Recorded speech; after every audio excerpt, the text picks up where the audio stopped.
ठंड में छत पर सोने वाला गांव। पायल शाम का खाना रसोई में बना रही थी और गुस्से में साथ में बड़बड़ा भी रही थी। पता नहीं इन लोगों को क्या दिक्कत है, एक बात भी समझ में नहीं आती है, हमेशा बस अपनी ही मनमर्जी करनी होती है।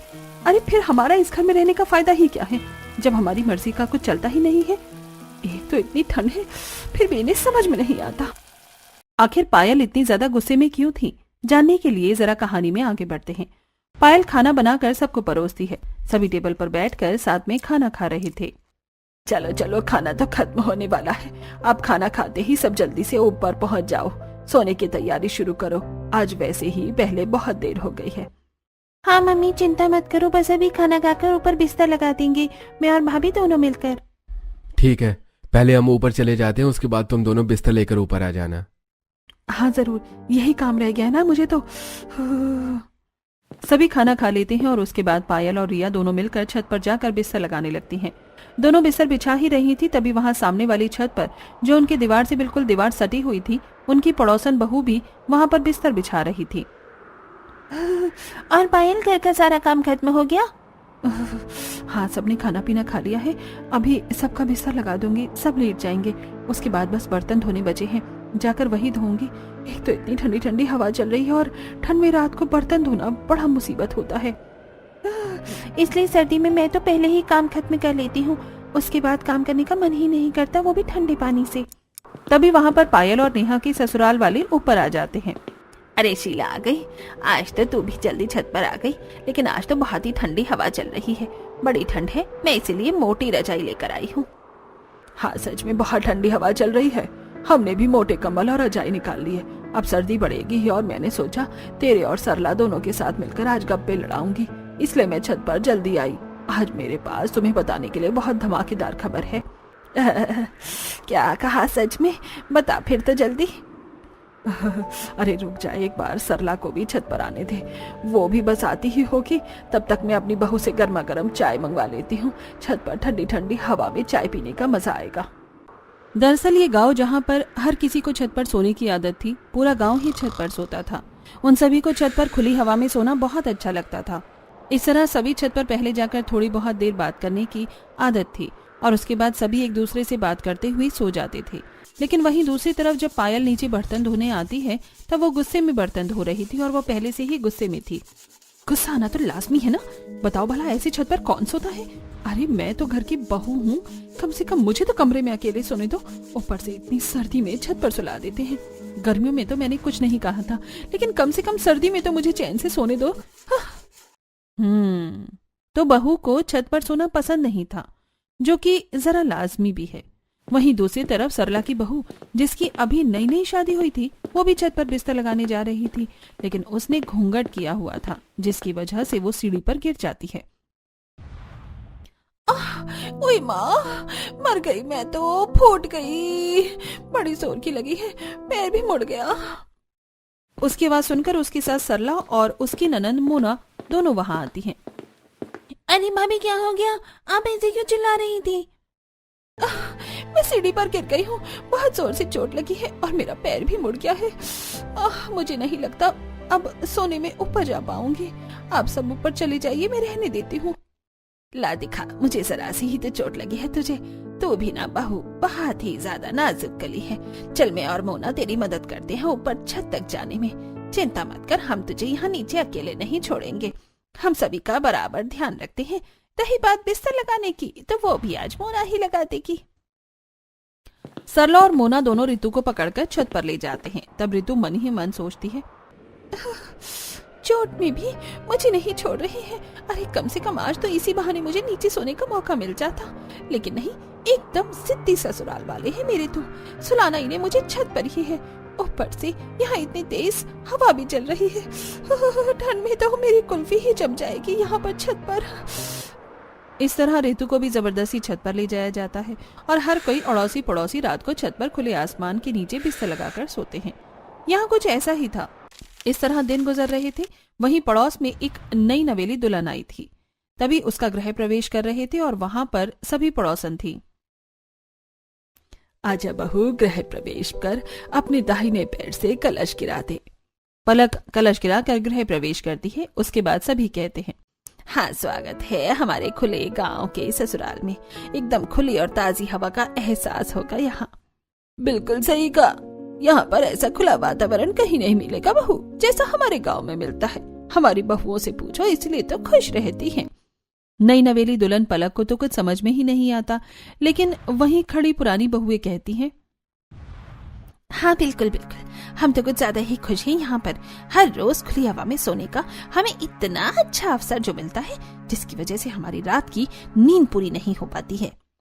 अरे कुछ दिन पहले मुझे चोट लग गई, लेकिन फिर भी जबरदस्ती मुझे छत पर लेकर गई है सुलाने के लिए। हाँ, और कल पूरी रात मुझे नींद नहीं आई।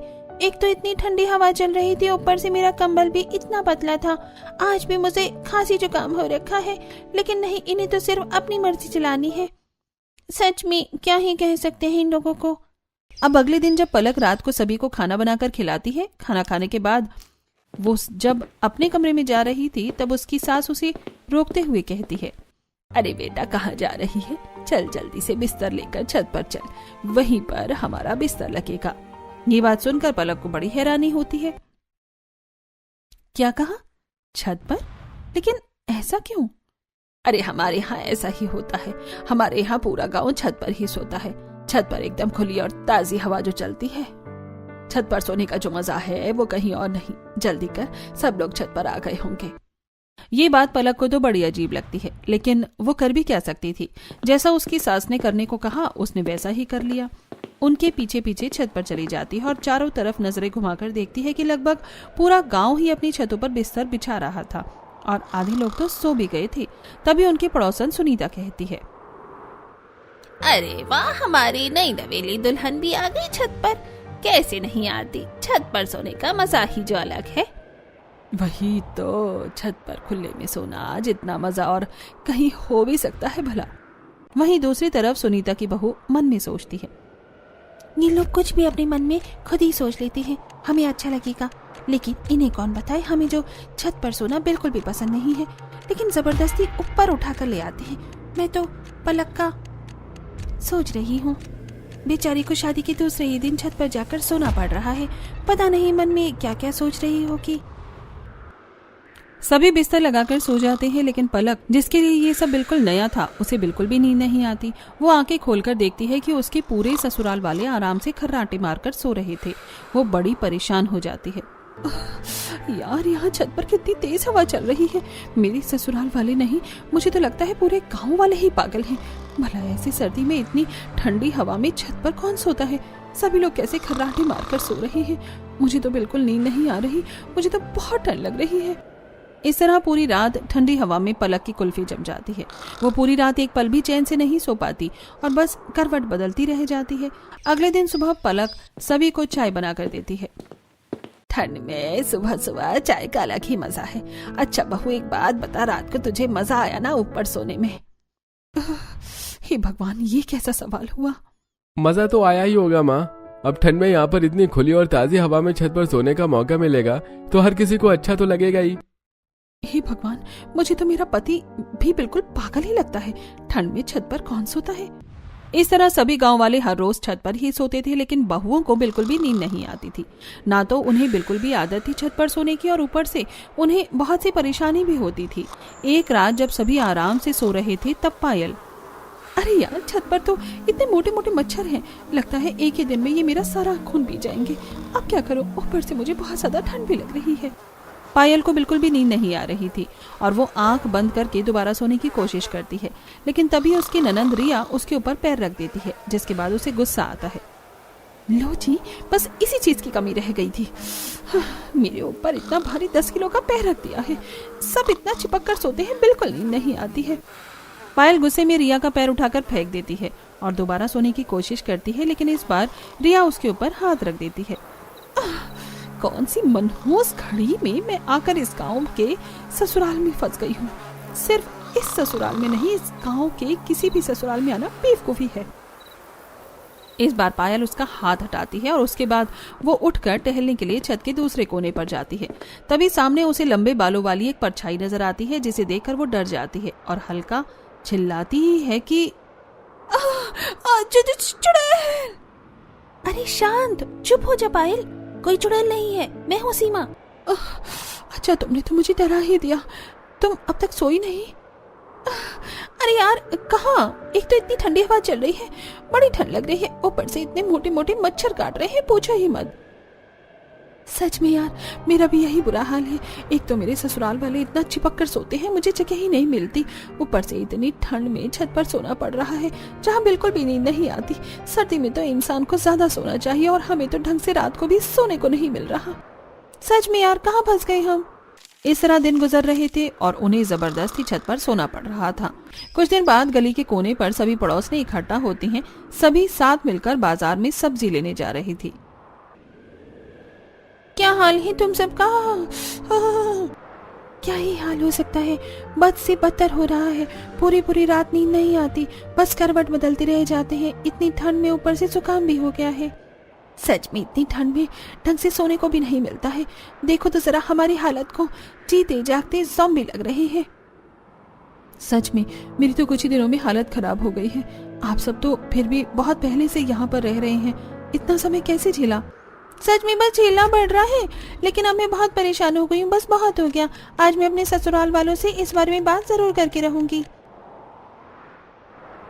हाँ बिल्कुल सही, हमें एक बार अपने ससुराल वालों से इस बारे में बात कर लेनी चाहिए। हालांकि वो हर बार मना करते हैं, लेकिन हमारी हालत तो देखो, तबीयत भी कितनी खराब हो रही है, ऊपर से ठंडी हवा में सोने में। इस तरह गांव की सभी बहुएं अपने ससुराल वालों से बात करने की ठानती हैं। सभी जब सब्जी लेकर घर आती हैं पायल के घर। आज मैं छत पर नहीं सोऊंगी मम्मी जी, मेरा गला बहुत ज्यादा खराब है और तबीयत भी ठीक नहीं है। अरे कोई बात नहीं, छत पर सोने से सब ठीक हो जाएगा। लेकिन छत पर सोने से सब ठीक कैसे होगा? बिल्कुल होगा, जब तुम ठंडी और ताजी हवा में सोओगी तो सब ठीक हो ही जाएगा। बल्कि उसमें तो तबीयत और ज्यादा खराब हो जाएगी। मुझे छत पर नहीं सोना है, मैं नीचे यहाँ अपने कमरे में अकेले से सो जाऊंगी। ऐसे कैसे सो जाओगी? हमारे घर की परंपरा है, हर कोई ऊपर छत पर एक साथ ही सोता है। तुम ऐसे हमारी बात के खिलाफ नहीं जा सकती। चुपचाप जल्दी से शाम का खाना और काम खत्म करो और बिस्तर लेकर ऊपर चली जाओ। वहीं दूसरी तरफ नेहा के घर में, मुझे छत पर इसलिए नहीं सोना क्योंकि मुझे वहाँ नींद नहीं आती और अब सर्दी भी बढ़ गई है, बहुत ठंडी हवा चलती है। तो क्या हुआ, रजाई भी तो मोटी है और हम भी तो सोते हैं, हमें तो कोई ठंड नहीं लगती। लेकिन माँ जी क्या छत पर सोना इतने ही जरूरी है? अब सर्दी है, बिल की भी कोई चिंता नहीं। अब तो मैं कम से कम आराम से अपने कमरे में नीचे सो सकती हूँ। नहीं, तुम्हें पता है हमारे गांव में ऐसा ही होता है। पूरा परिवार एक साथ मिलजुल कर रहता है और सभी काम एक साथ करता है। हम खाना भी एक साथ बैठकर खाते हैं और सोएंगे भी एक साथ ही। आगे से इस बारे में कोई बात ना हो। इस तरह हर किसी को वही बात सुनने को मिलती है। अरे भला सोने एक साथ क्यों जरूरी है? अलग अलग भी तो सो सकते हैं, लेकिन नहीं, इन्हें तो सोना भी एक साथ ही है। अगले दिन शाम को, आजकल छत पर सोने में कितना मजा आ रहा है ना, कितनी ठंडी मस्त हवा चलती है। सच में मजा आ जाता है, लेकिन कल मेरी बहू ऊपर छत पर सोने से मना कर रही थी। अरे मेरी बहू भी मना कर रही थी, मैंने तो डांट दिया। हाँ मैंने भी वही डांट दिया। बताओ, उन्हें तो कुछ पता ही नहीं है कि छत पर सोना कितना अच्छा होता है। हाँ मेरी नई नवेली बहू भी कल मना कर रही थी, लेकिन मैंने उसे भी समझाया कि ऊपर खुली और ताजी हवा में सोना कितना अच्छा होता है। एक तरफ बहुओं का अलग मत था और दूसरी तरफ सास का अलग, लेकिन अंतिम फैसला तो सास का ही चलना था। जब सीधे तरीके से बात करने पर काम नहीं चला, तब सभी बहुएं फैसला करती हैं। कहते हैं जब घी सीधी उंगली से ना निकले तो उंगली टेढ़ी करनी पड़ती है। तो दीदी चम्मच से घी निकाल लो। अरे पलक, ये कहावत है। बात यह है कि हम आखिर क्या ऐसा कर सकते हैं जिससे हमारे ससुराल वाले छत पर सोना छोड़ दें? क्यों ना हम अपनी ससुराल वालों को डराने की कोशिश करें। हम रात को फोन में नकली चुड़ैल की आवाज लगा देते हैं, तो उन्हें लगेगा कि गांव में कोई भूत का साया है, जिसके बाद सभी छत पर जाकर सोना छोड़ देंगे। आइडिया तो अच्छा लग रहा है। बस उसी रात वो सब अपना प्लान शुरू कर देती हैं। सभी छत पर बिस्तर लगा ही रही थी, तब पायल, ऋतु, नेहा, सीमा और पलक एक दूसरे से इशारे में बात कर रही थी और सभी के सोने पर सही समय का इंतजार कर रही थी। जब सभी सो जाते हैं तो वो अपने अपने फोन में चुड़ैल की नकली आवाज लगा देती हैं और थोड़ी देर बाद, अरे मेरे ससुराल वाले उठ क्यों नहीं रहे हैं? ये तो आराम से घोड़े बेच कर सो रहे हैं। वहीं दूसरी तरफ, मैं तो ठंड में जम जाऊंगी। इतनी देर से ठंड में इंतजार कर रही हूँ कि कोई तो डर कर चिल्लाएगा, लेकिन यहाँ सभी आराम से खर्राटे मारकर सो रहे हैं। धत तेरे की, मेरा ये प्लान तो फेल हो गया। प्लान फेल होने के बाद लगता है हमें हर रोज छत पर ही सोना पड़ेगा। इस प्लान से तो कोई भी नहीं उठा। डरना तो दूर की बात है, अब सो ही जाती हूँ। वैसे भी इतने दिनों से ठीक से सोई तक नहीं हूँ। पलक रजाई में मुंह ढककर सो जाती है। अगले दिन पांचों मिलती हैं। कल का प्लान तो बिल्कुल फेल हो गया। क्यों ना इस बार हम उन्हें किसी सांप या बिच्छू से डराएं। अरे अगर हम उन्हें इससे डराएंगे तो हमारा भी तो नुकसान होगा। हम खुद डर जाएंगे। भला सांप और बिच्छू कोई खेलने की चीज थोड़ी है। अरे तो असली कौन लेकर आएगा रा? नकली लाएंगे। हम इसे कोई एक ही ये काम करेगा ताकि सभी भी डर जाएं और हमारा भांडा भी ना फूटे, क्योंकि नकली की बात तो जल्दी ही फैल जाएगी। अगले प्लान को अंजाम दिया जाता है। जब सभी सो रहे थे तब सबसे पहले पायल अपने ससुराल वालों के ऊपर सांप डालती है। जैसे ही रमेश को एहसास होता है कि उसके ऊपर कुछ है तो वो उसे हटाने की कोशिश करता है। तब उसके हाथों से छूकर एहसास उसे होता है कि ये कोई अजीब सी चीज है। वो जैसे ही उठकर उसे पकड़ता है तो अंधेरे में उसे एहसास होता है कि उसने सांप पकड़ा है। जिसके बाद वो तेजी से चिल्लाता है, अरे बचाओ बचाओ, सांप आ गया, सांप आ गया। उसकी आवाज सुनकर सभी उठ जाते हैं और तभी रमेश बड़ी जोर से सांप को दूर फेंकता है और वो उनके बगल वाली छत पर सीधा महेश के ऊपर जाकर गिरता है, जो सो रहा था।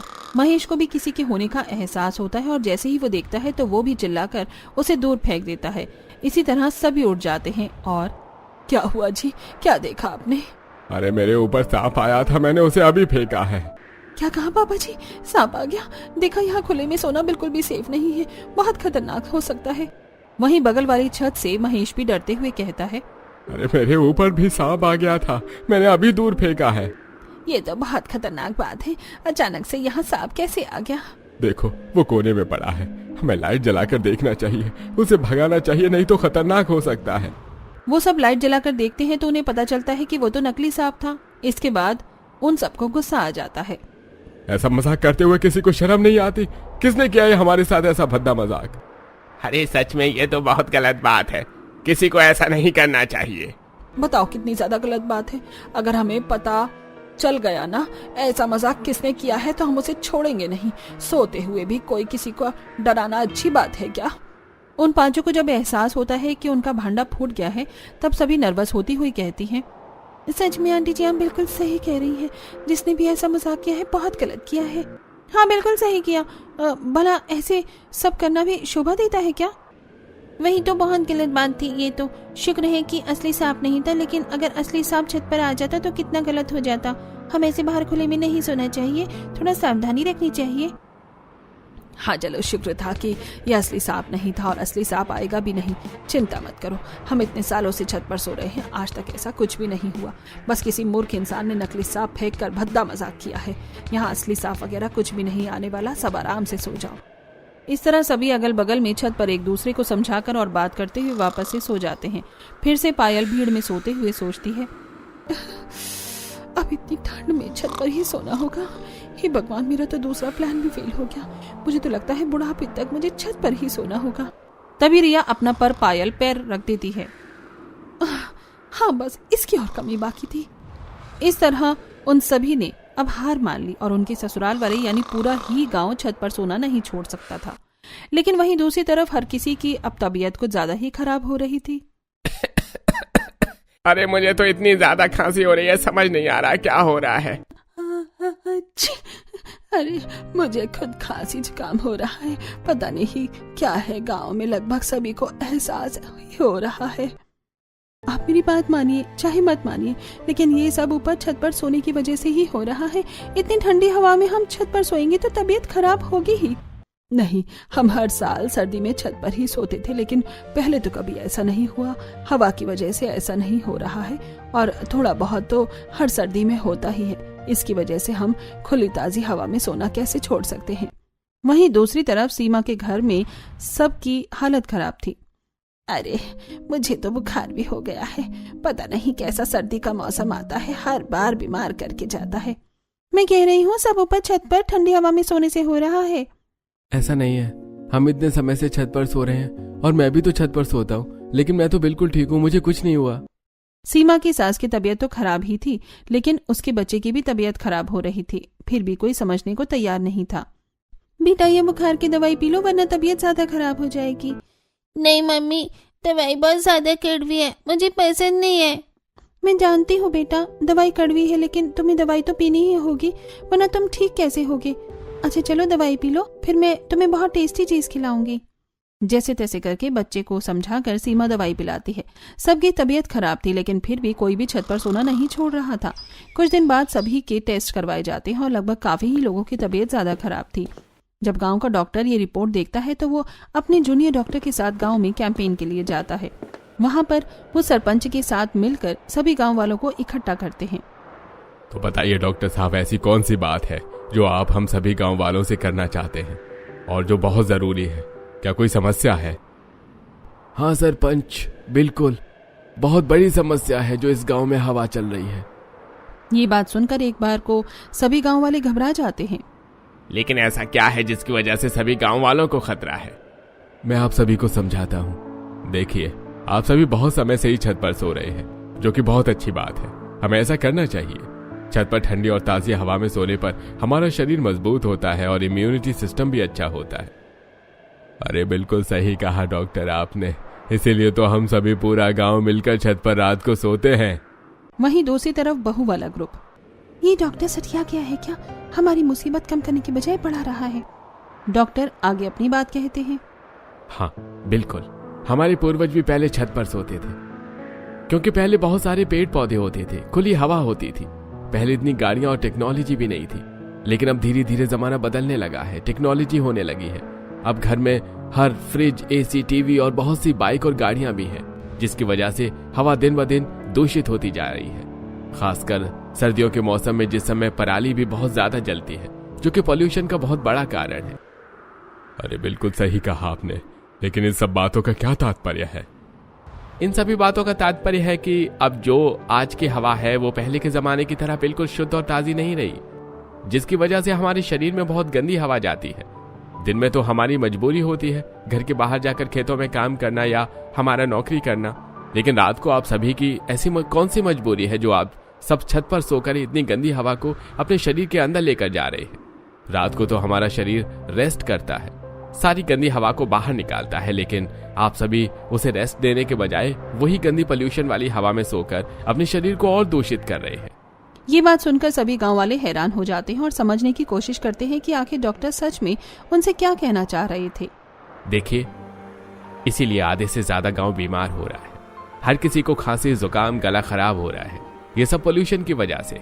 जब मैंने आप सभी की रिपोर्ट को चेक किया और मुझे इसका कारण पता चला, तो मैंने जल्दी से फैसला किया कि आप सभी को इस बारे में बताया जाए। देखिए, ये सोच अच्छी है कि खुली और ताजी हवा में सोना चाहिए, लेकिन आजकल वो खुली और ताजी हवा है कहाँ?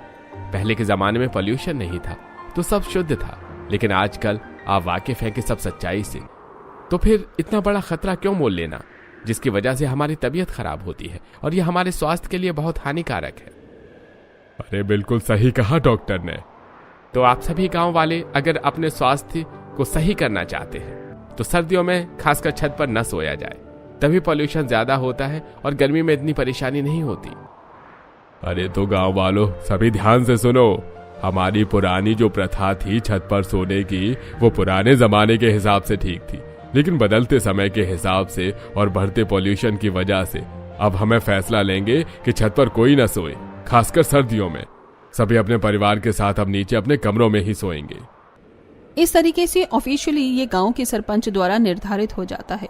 सभी गांव वालों को भी ये बात समझ आ जाती है और वो भी छत पर सोने का फैसला छोड़ देते हैं। सभी डॉक्टर के पास जाकर धन्यवाद करती हैं। हमें खुशी है कि हमारी बात सुनने के बाद आपने सभी को समझाने का निर्णय लिया। हमारी मदद करने के लिए आपका बहुत बहुत शुक्रिया। ये तो मेरा फर्ज है, एक डॉक्टर का फर्ज है सबकी जान बचाना और उन्हें सभी सही चीज से अवगत कराना। जब मुझे पता चला कि तबीयत खराब होने के बाद भी कोई नहीं मान रहा है और ये बहुत खतरनाक भी है, तो मेरा मन नहीं माना पीछे हटने का। मैंने निर्णय लिया कि सभी को अगर इस बारे में समझाया जाए। सच में हम सभी इन्हें समझा कर परेशान हो गए थे, लेकिन कोई हमारी बात समझने को तैयार ही नहीं था। आपकी वजह से गांव की ये समस्या सॉल्व हो गई है। वो सभी डॉक्टर को धन्यवाद करती हैं और डॉक्टर वहां से चला जाता है। उन्हीं के कहने पर डॉक्टर सभी को समझाने आया था। अब इस तरह उन सभी को भी ठंड में छत पर सोने से छुटकारा मिल जाता है और अब गांववासी अपने परिवार के साथ नीचे अपने अपने कमरों में ही सोते हैं।